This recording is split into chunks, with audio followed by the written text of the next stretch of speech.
Congratulations, you have won in life and achieved financial success. Today, you live the life that many would like to live. Please let me tell you a little of your story. You have just turned 36. You opened the banking app and saw $193,000.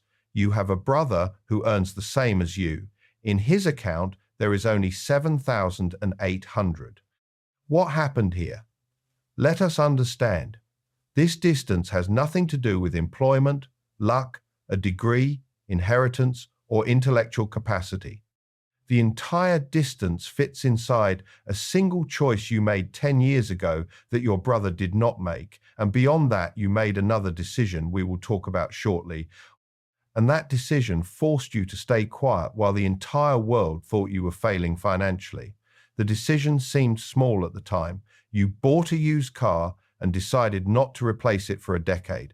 While everyone around you was financing, upgrading, showing off, and sinking into debt, you made an excellent choice, and this is your story.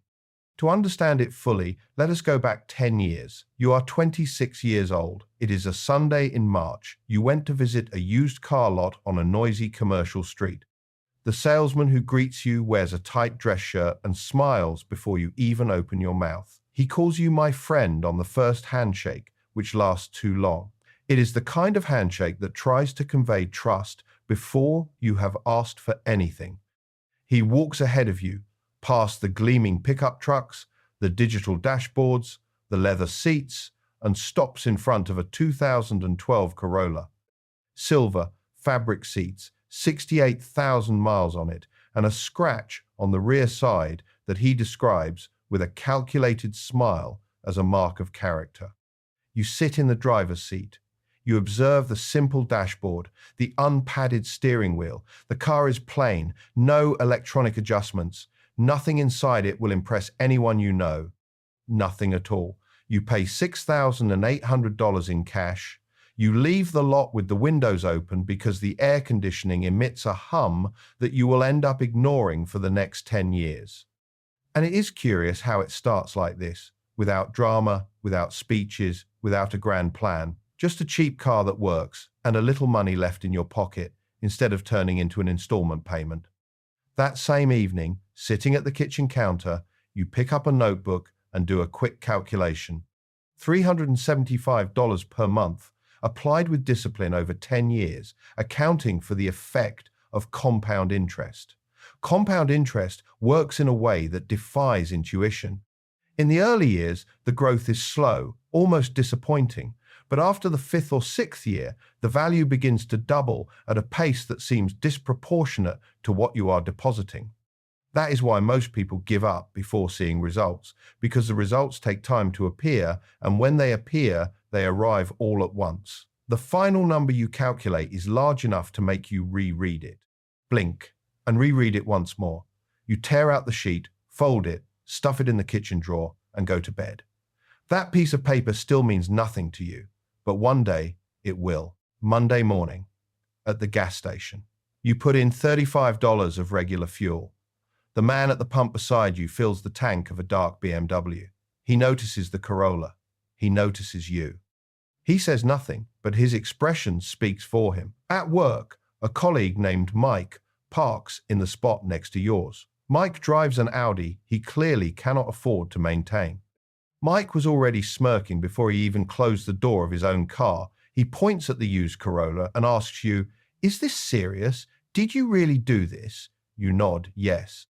At that moment, he thinks you are a failure. You give a half smile, enter the building, sit at your desk, but the comment sticks in your head like a tiny thorn that does not ache badly, but will not come out.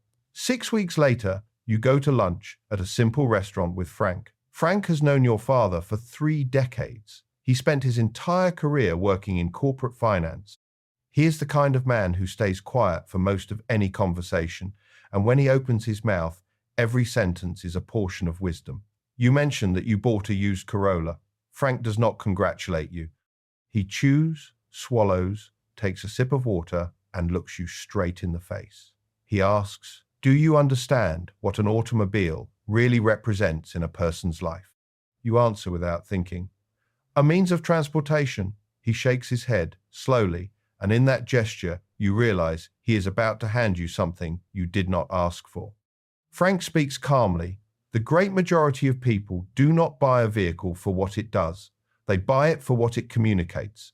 It communicates success. It communicates status. It communicates an identity that deep down the person has not truly built yet.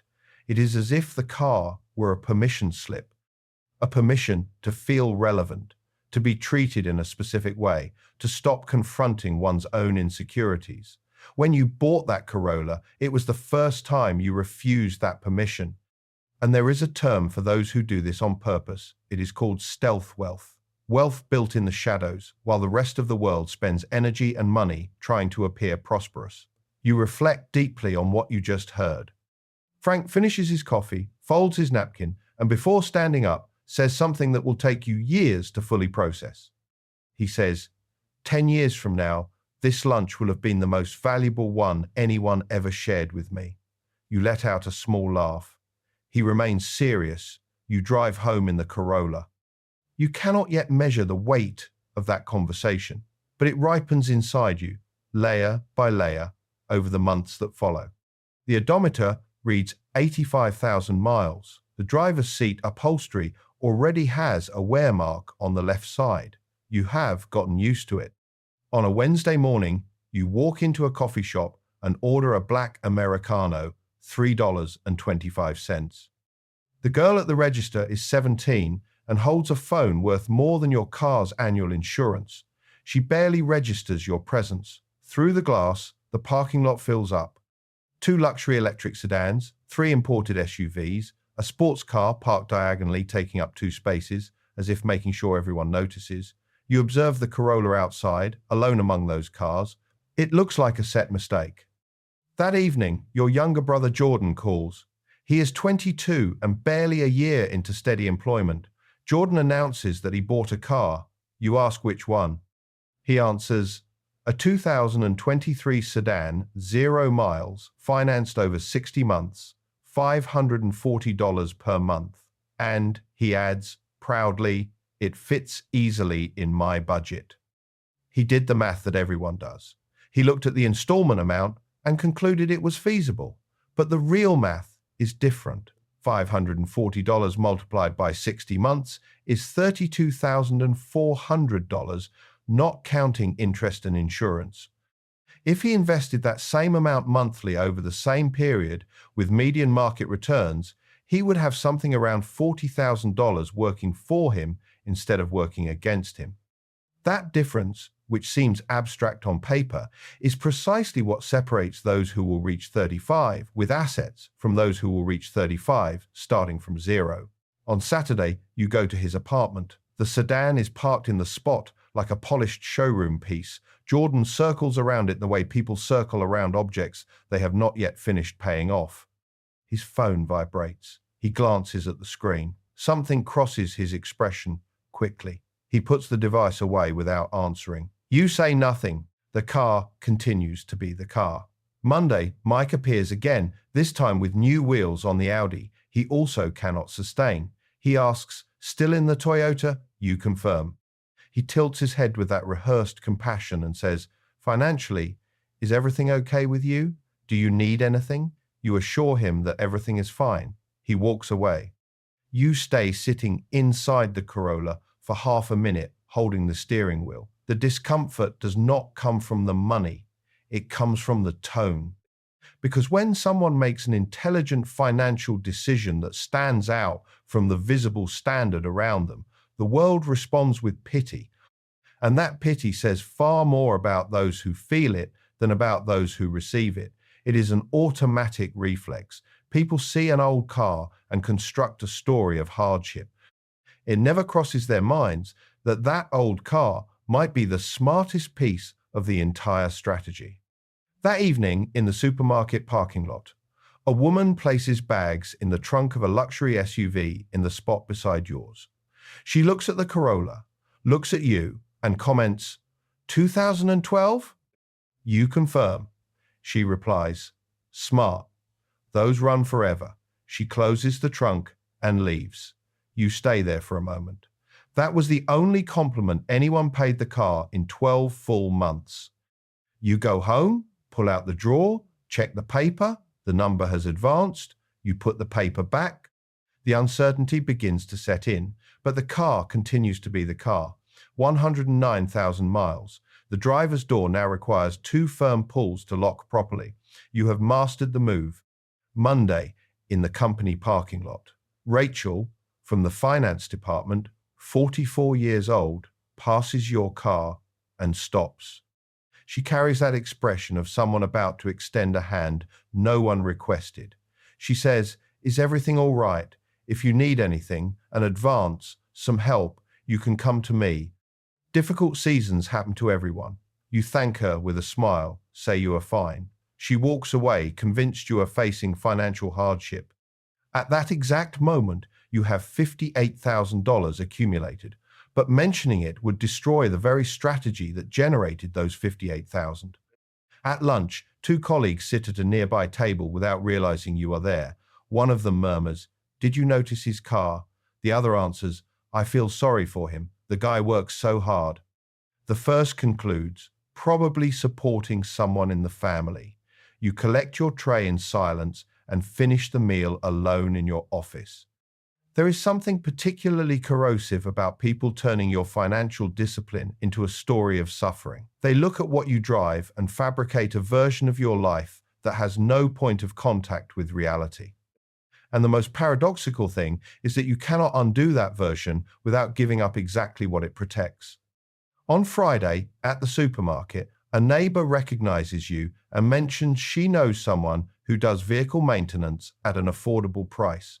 "In case you are interested," she says. She touches your arm gently and adds, "Everyone goes through complicated seasons. You are holding a package of granola. You are not going through any complicated season." At Sunday dinner, your mother pulls you into a corner of the kitchen and reveals that she and your father have put together a sum to help you replace your vehicle. You say there is no need. She insists that accepting help diminishes no one. You hug her tightly, you change the subject. Driving home, you pass Jordan's building. The sedan gleams in the parking spot. Beside it, another vehicle, newer, more expensive. You ask no questions, you arrive home. You pull out the drawer. The value written on the paper has already surpassed what you earn in an entire year. You close the drawer. This year you discovered something no one warned you about. The compassion of others hurts deeper than mockery. You have now driven 141,000 miles. A new noise appeared under the hood. You are pretending not to hear it. At this point, there is someone with you. Her name is Sarah. You have been together for 6 months. Sarah works as a nurse. She drives a used compact car she paid for in cash. In 6 months, she has never made a single comment about the Corolla. Not even a discreet observation. That says a great deal about her. A Saturday in July. A friend's wedding. An outdoor ceremony. White arrangements. A string trio playing in the background. You pick up Sarah, dressed up. She adjusts her skirt in her lap to avoid the seatbelt. You park at the back of the grounds. The parking lot overflows with imports, latest generation electrics. A sports car parks sideways as if making a point of drawing attention. Sarah scans the parking lot with her eyes, then looks at you and comments, "Wow, Jordan is doing really well for himself, isn't he?" You freeze mid-step. She has no intention of hurting you. She is simply verbalizing what she sees. And it is precisely that innocence that makes the phrase so difficult to swallow. Inside the reception, Jordan arrives in a 0-mile electric SUV, matte finish. Sarah's expression shifts for a fraction of a second. She covers it quickly. You notice. Jordan comes over to embrace you, radiating a cologne that costs more than your monthly grocery run. His phone vibrates inside his blazer pocket. He does not answer. His eyelid trembles slightly. He comments, "Man, you need to treat yourself. Just once. It would change your energy." You say, "Maybe," and add nothing more. On the way back, Sarah stays silent for 25 minutes. Then she speaks in a low tone. "I just wish you would enjoy the money you earn a little more. That is all." You drop her off. You drive home alone. You sit on the sofa at 2 in the morning. You open a car app, you scroll through, you look at a 2024 premium sedan, $35,000, installment options available. Your thumb hovers over the contact button. You think about Sarah's face in the parking lot. You think about Jordan's cologne. You think about Frank's words. This is the exact moment where most people capitulate, and it is understandable why. The human brain responds to social pressure with an almost physical urgency. When everyone around you appears to be prospering, the natural impulse is to replicate what they do, even if what they do is eroding their finances from within. The line between those who build real wealth and those who remain trapped in the rat race lives precisely in this moment. The moment when the social discomfort becomes intolerable and the person must choose between buying temporary relief or preserving lasting freedom. Whoever buys the relief feels an immediate pleasure that evaporates in weeks. Whoever preserves the freedom feels an immediate discomfort that transforms into permanent security. So you close the app, you put the phone down on the table, you sit in the dark for 15 minutes without moving, you open the drawer, the paper records $94,000. You put the paper back. The next morning, at the gas station, the guy at the neighboring pump is on his phone murmuring, "Yes, $850 a month. I can barely breathe."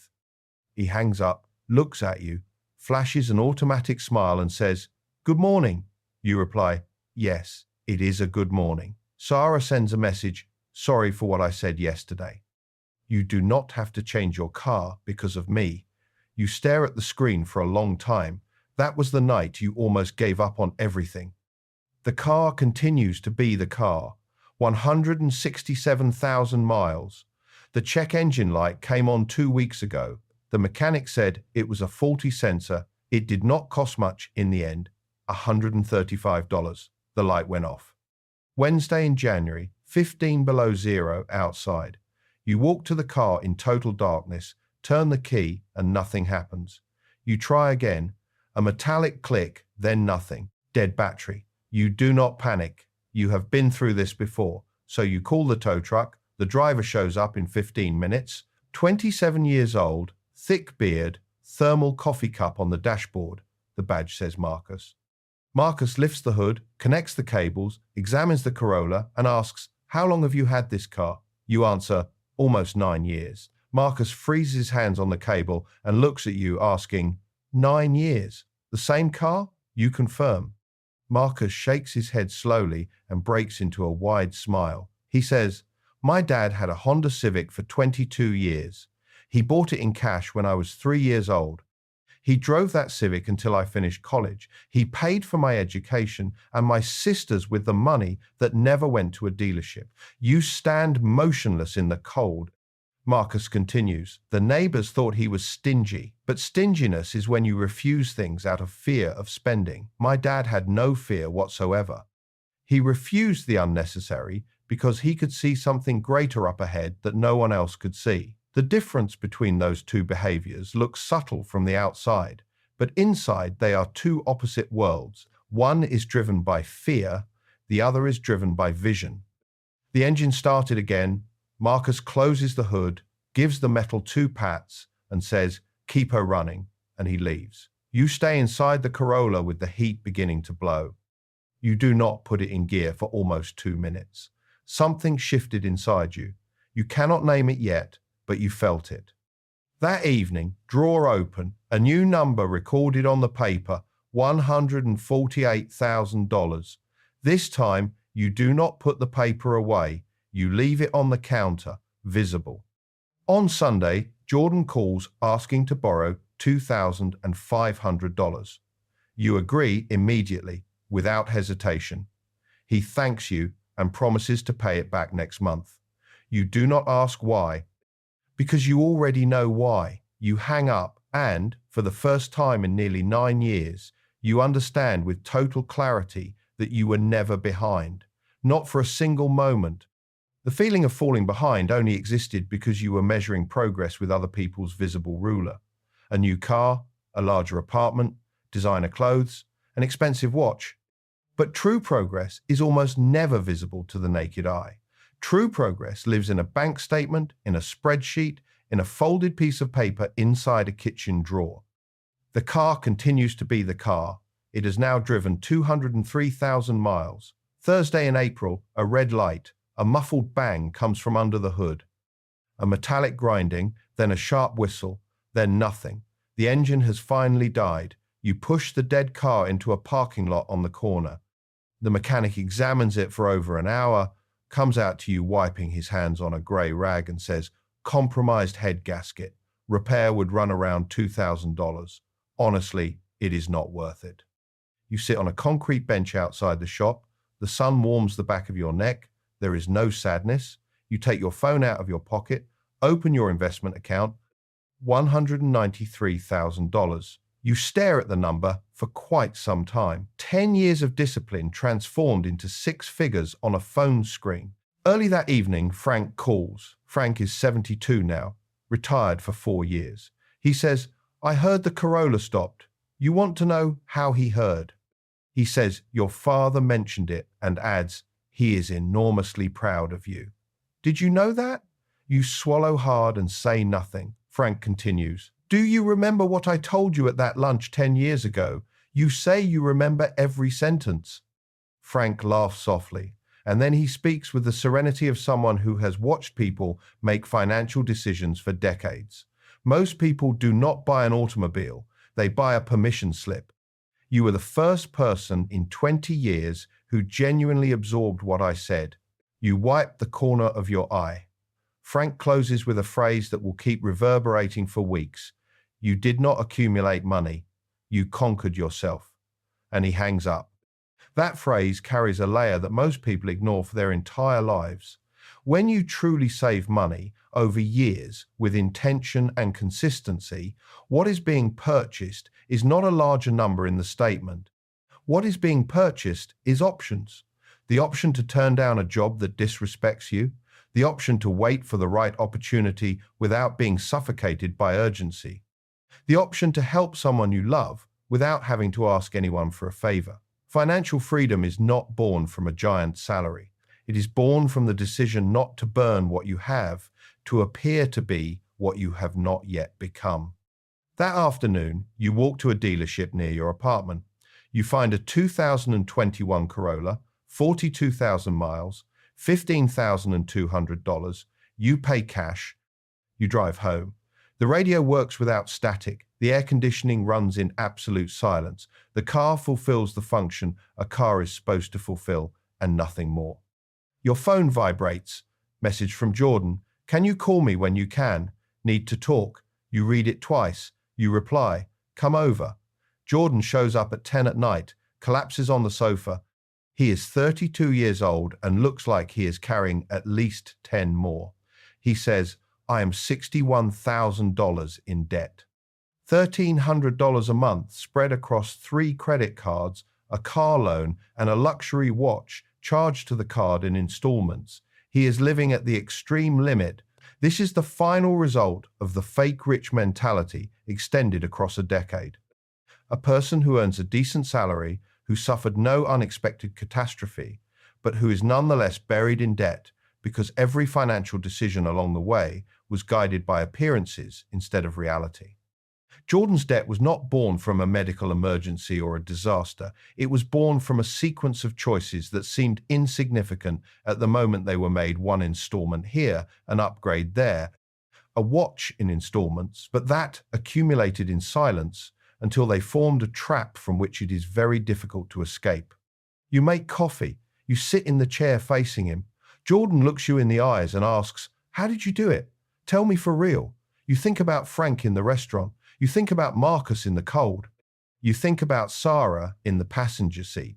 And you answer, "I stopped buying permission." Jordan furrows his brow. He does not yet understand. One day he will.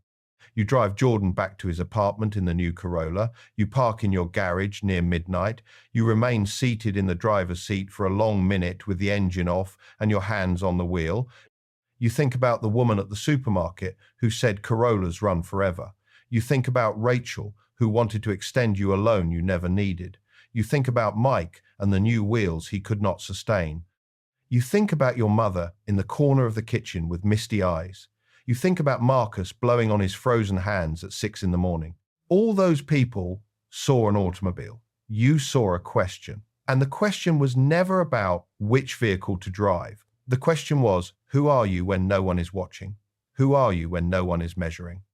Who are you when all the pressure around you pushes you to spend what you do not have to, appear to be what you have not yet built? You answered that question for 10 consecutive years with the same car, the same drawer, the same folded piece of paper, and the answer built $193,000 of silent freedom.